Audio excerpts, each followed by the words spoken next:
You ever wonder what happens when a simple kid's prank, well, it spirals into something way bigger, like life and death bigger? That's exactly what we're digging into today.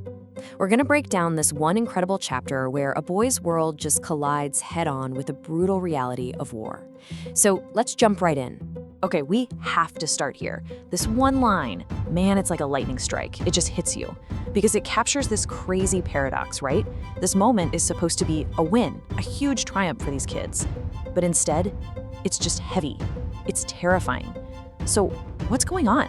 Why do they feel this way? Well, it's because the author does something brilliant here. They take a simple walk home, a walk through the woods, and turn it into this massive, life-changing ordeal. It's supposed to be a victory lap, but it feels more like they're sneaking behind enemy lines. And this is where it all collides. On one hand, you've got their world.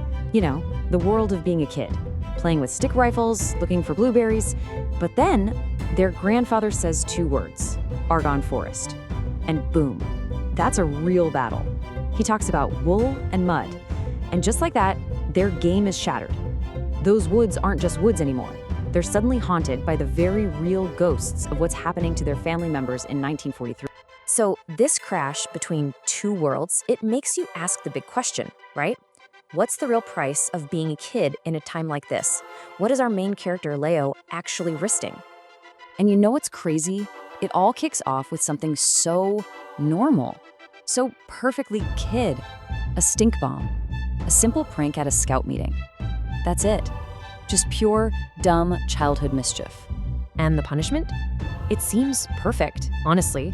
It's not just, go to your room. It's framed as this good deed, a service project, a way to make things right and help with the war effort. It's a chance to be redeemed. But what are the real stakes here? Because let me tell you, it's way bigger than just getting out of trouble. This isn't about a stink bomb anymore. Not even close. It's about that line between being a kid and being dragged into the massive, deadly machine of a global war, and how quickly and terrifyingly that line is starting to disappear. And the way the author makes this all feel so incredibly real, it's masterful. They pack this chapter with all these little historical details. And they're not just background noise, They feel like characters themselves, like ghosts from 1943 walking right alongside the boys. I mean, just think about all the little things that are woven in. You've got Mr. Cushman at the hardware store, and his son is flying bombers over Europe. You see servicemen on the trains. Leo's aunt is in the Women's Army Corps. His dad's in England looking at a radar screen, and his grandpa has these awful memories of the Argonne. Even the war memorial in the middle of town, it's always there. These aren't just historical tidbits. They're constant pressure, a reminder that the war isn't some distant thing. It's right there, in their town, in their home. And this is where you really see something click inside Leo. He starts to connect what he's doing, just dragging some scrap metal around, to this huge, long line of American history and sacrifice.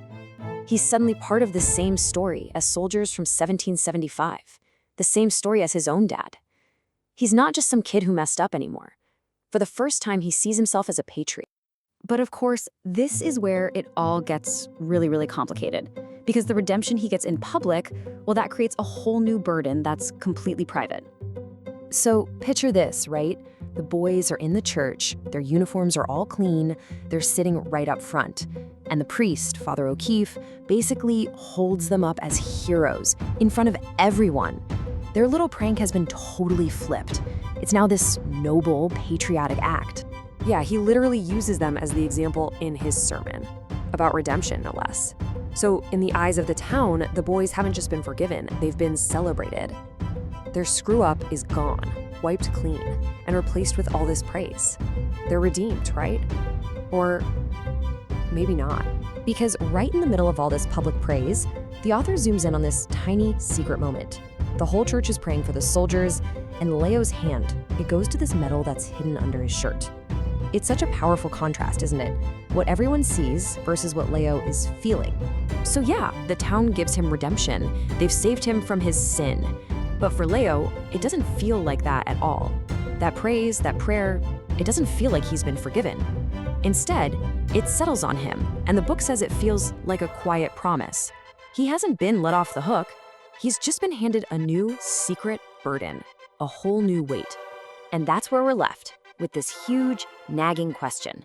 Leo's been praised, he's feeling proud, but what happens when that pride starts to feel heavy, when it turns into a burden? What is that unspoken promise he feels like he has to keep now? And what's the deal with that hidden metal? And that, my friends, is the cliffhanger. It's the thing that makes you just have to turn the page and find out what happens.